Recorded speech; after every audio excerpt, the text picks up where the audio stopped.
Di episode sebelumnya kan saya sudah mengajarkan Anda bagaimana cara setup Breeze menggunakan Laravel installer atau CLI, dan saya juga sudah spill tentang menggunakan inertia, yaitu memilih RIA. Nah, karena kalau kita menggunakan installer tidak dapat TypeScript, ya makanya kita harus menggunakan composer require Laravel Breeze. Kemudian kita lakukan Breeze install. Namun Anda tahu bahwa project yang kita punya saat ini belum pernah kita modifikasi. Artinya kita valid untuk melakukan yang namanya Breeze install sekali lagi dengan melakukan perintah seperti ini. Breeze install, pilih RIA, pilih yes, kemudian di sini akan ditanya TypeScript-nya, kita akan tekan yes.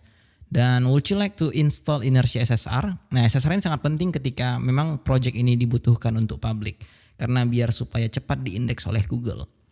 Kita akan tekan yes di sini. Dan lagi-lagi kita akan menggunakan Fast daripada PHP unit, maka dia akan setup untuk kita.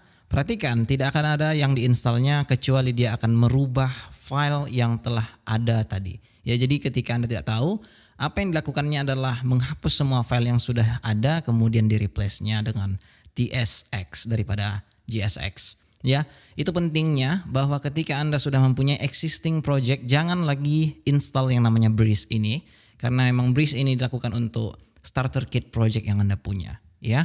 Itu yang harus Anda pahami. Jika Anda perhatikan, di sini dia sudah merubahnya daripada JSX menggunakan TSX sekarang. Dan harusnya jika Anda perhatikan pada package JSON, tadinya harusnya TypeScript tidak akan ada atau type React DOM tidak akan ada, namun sekarang sudah di-setupnya untuk kita sehingga kita sudah valid untuk menggunakannya. Sekarang mari kita lakukan yang namanya itu npm run dep. Jika sudah, kita akan lihat di browser, maka harusnya hasilnya tidak akan berbeda, karena memang yang membedakan ini dengan JSX adalah, atau JavaScript dan TypeScript adalah kalau TypeScript dia sudah mempunyai tipe. Perhatikan, pada out di sini akan ada login. Jika Anda perhatikan, masing-masing dari parameter yang dibuatnya di sini, dia sudah buat itu string misalnya data tipenya, atau can reset password memang boolean, maka dibuat di sini boolean.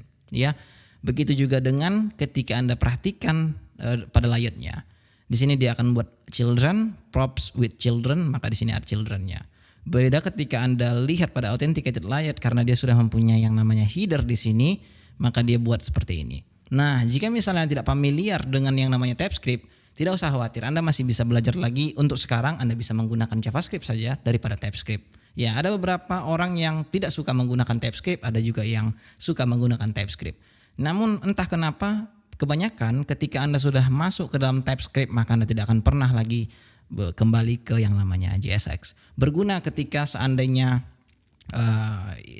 project ini maintenance-nya sangat lama sekali.